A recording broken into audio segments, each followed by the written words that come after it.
Hello, how are we getting on? Are you keeping well? I hope so.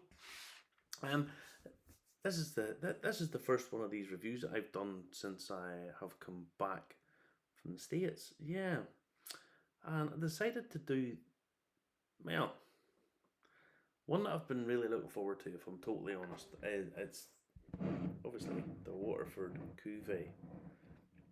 And the first thing I will say is, look at that for a bottle. Now, this doesn't look like a whiskey bottle. This looks like a supercharged spaceship or something. I mean, when that's sitting on a shelf, you know exactly what that is. And I have to say, the blue bottling of Waterford is superb. I love the feel of it. I love the vinlock caps, which sometimes can be quite hard to open. But the glass cap. I like all the design, but this, when I first saw this, I was like, this isn't going to work. How does that look like a whiskey label? And then we interviewed Leah. If you go back through our archive on the Irish Whiskey Review, and Leah explains what it is and just what it does, it just pings off. Boom! You're never going to confuse this with anything else. Fabulous. Fabulous. And a lovely girl. I mean, really, really, really pleasant and sweet. Intelligent, all that. Just a nice lady. Yeah. And so, this is Waterford's Cuvée. This is what they say is that the sum of all their parts.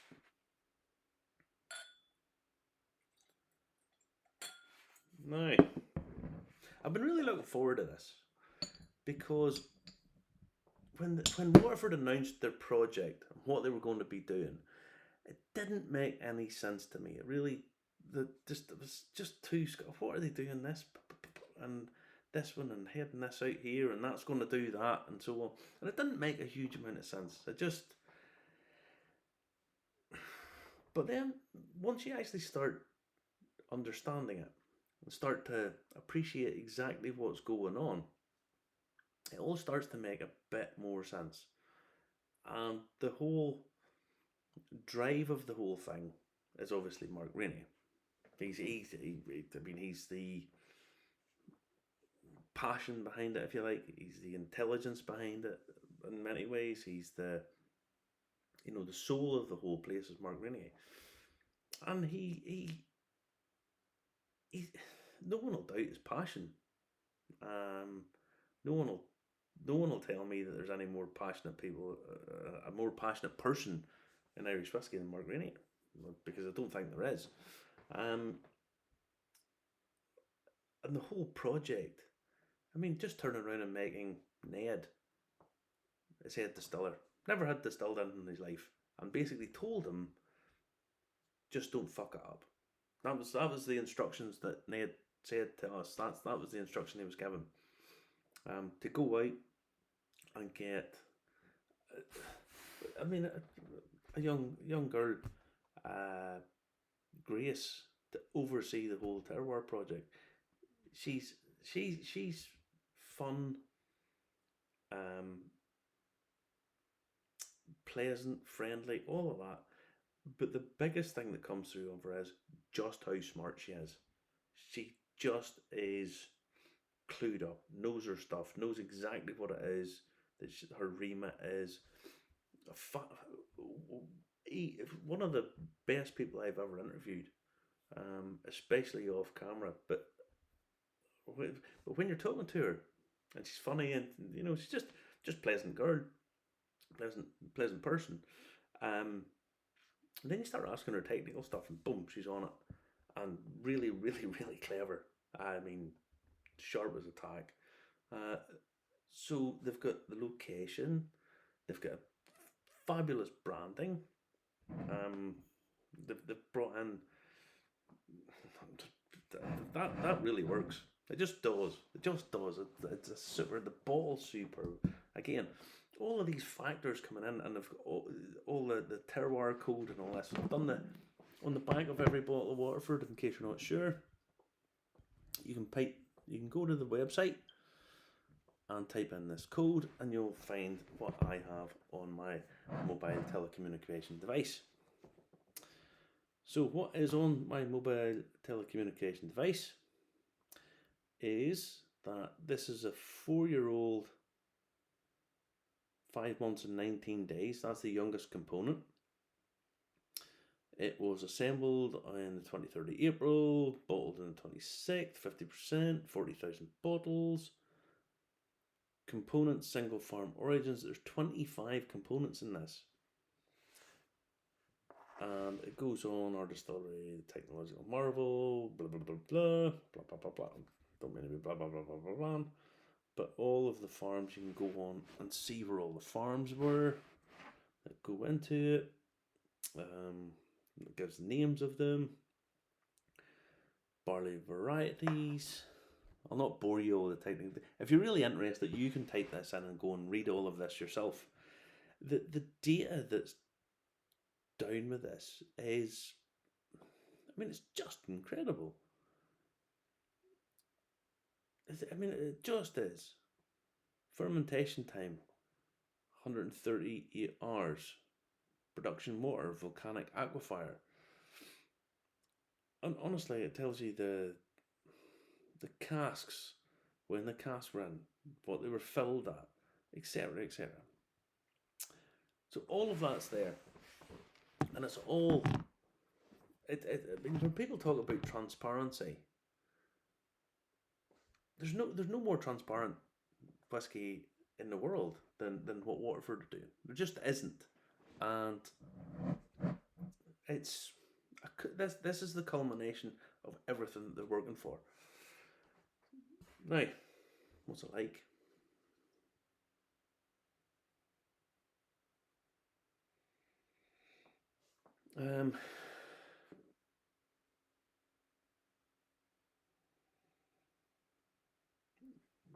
Banana bread,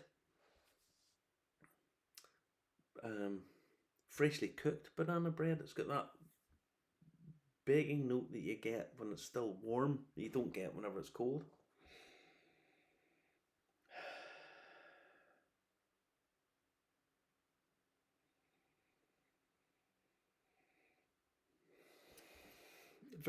Lots of cake notes, lots of baked notes that are there. And it's surprising in many ways because, I mean, it's 4 years old, and really you're looking at probably something quite young and fresh, but this isn't like that. It's baked, very much a baked note, and you could probably turn around and pick out lots of different baked goods, biscuits, or different styles of cake, because there's elements of lots of stuff going on here. You know, if you turned around and said it's biscuity, or it's, you know, a boiled cake, well, it's kind of all of those. It's got lots going on. A little bit of spice, I suppose. Yeah, I mean, whenever I say boiled cake, you've got that sort of spiced gingery note. All of that.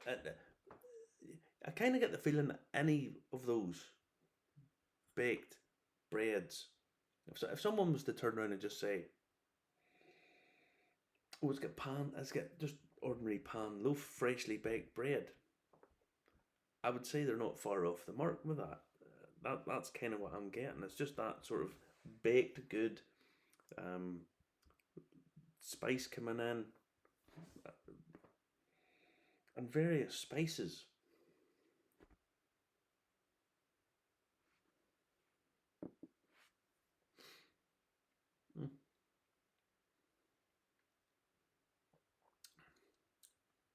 I have to say, it's got a nice mouthfeel, pleasant, without being overly oily. Just pleasant mouthfeel.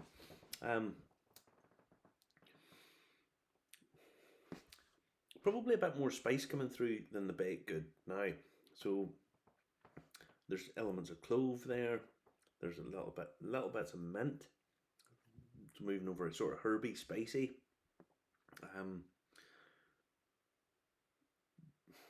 Baked red apples, baked apples, baked sugared apples. Coming through.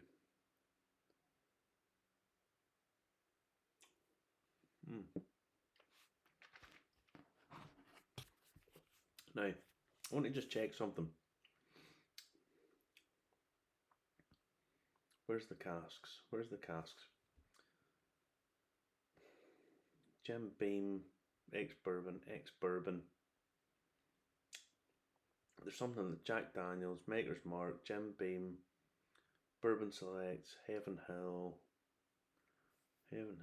all the way down, Speyside, Heaven Hill, Diageo America, Jack Daniels, Kelvin Cooperage. Come on. There's better be something there. Chateau Lafite Rothschild. And then you get into the various casks. Yeah. There's wine casks, sherry casks, and obviously your bourbon casks. Now, what I will say is this is very nice, very pleasant, but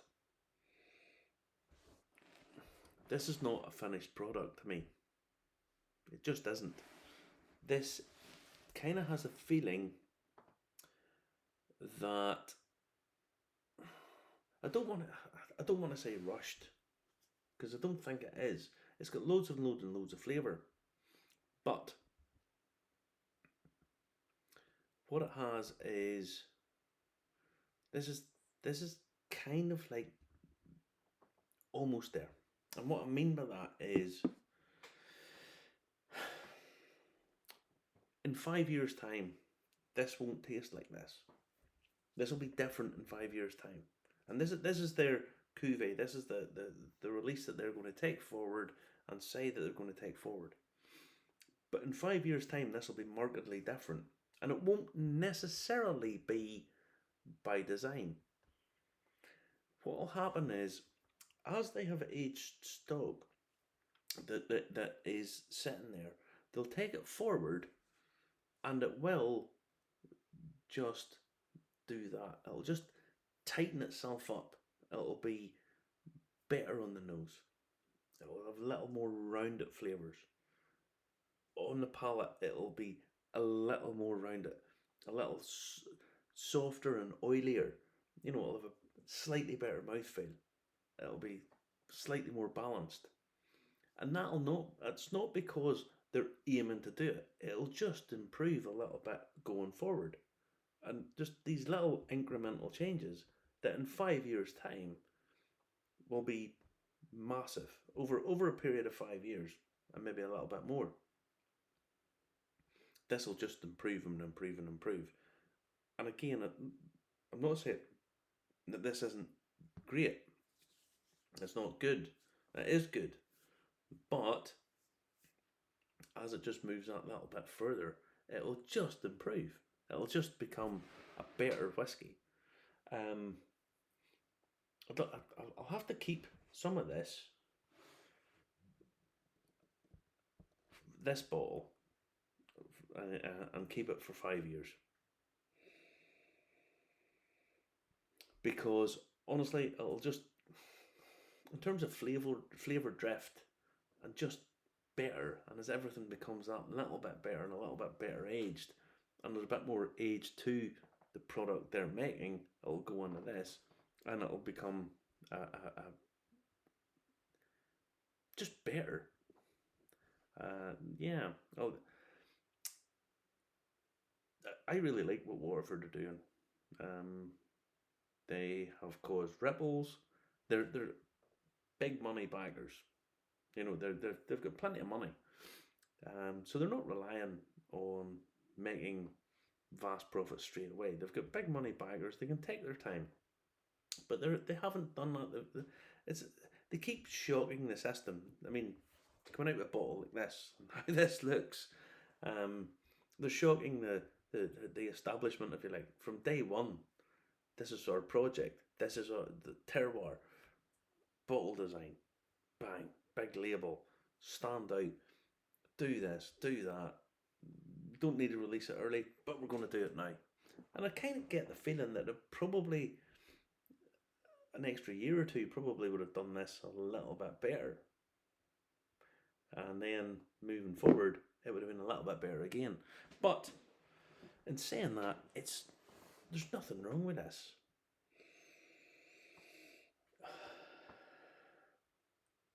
See, it's sort of freshened a little bit now.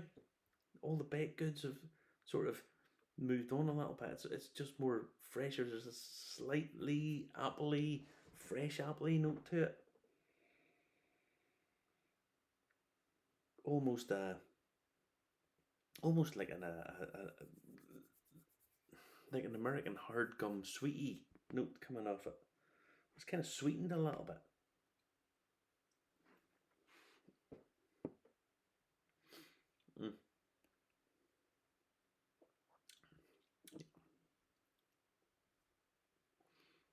No, it's very nice. It's very nice. I'll have to give it a mark. I'm going to mark it down a little bit. Because I don't think it's as good as it's going to be. I had this build up in my head that this was going to be really, really good. And the thing is, that's actually quite a sort of Buddhist philosophy, that you have preconceived ideas that you think something's going to be good, really, really good, and it's not, and you get very disappointed. No, and blame them. It's not. I had it built up in my head that because of all the work that they've went into and done, that they had this great palette to create a masterpiece. And I don't think it's there. It's not there now. There's better Waterford Whiskies. The Biodynamic is a better whiskey than this. Mainly because of the how it tastes, but also because of the story and what it's doing, and what Grace talks about. You know, that she goes to the fields, and the fields sound different with the biodynamic stuff. So yeah, I'm going to give this.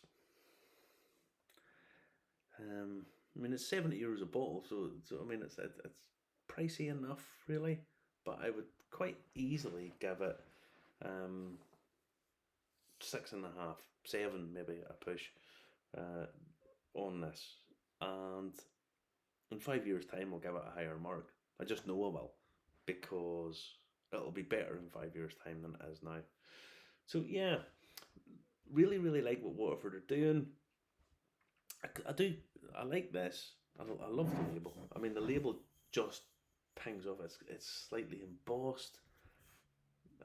No, brilliant. Absolutely brilliant. No, I mean, look at it. No matter where that is, you know, if you have 20 bottles out and this thing's poking about, you see one glimpse of that and you'll go, that's Waterford. Doesn't have Glens on it and wee Scotty dogs or any of that crap. Bang. You know, so set out. Yeah. So this, worth buying to keep. Open it, drink it, keep it for a while, and then get back to it again as it goes forward. And I promise you now, good idea to do. Get a bottle of it, open it with a couple of friends, and tell your friends, don't be buying it now, leave it a year, and then compare them. And going forward, I'm telling you now, this will get much, much, much better over time. So don't take it that this is a finished product, because I don't think it is, and that's just my opinion. Anyway, take care of yourselves, guys, and we will catch up again in the not too distant future. Bye bye.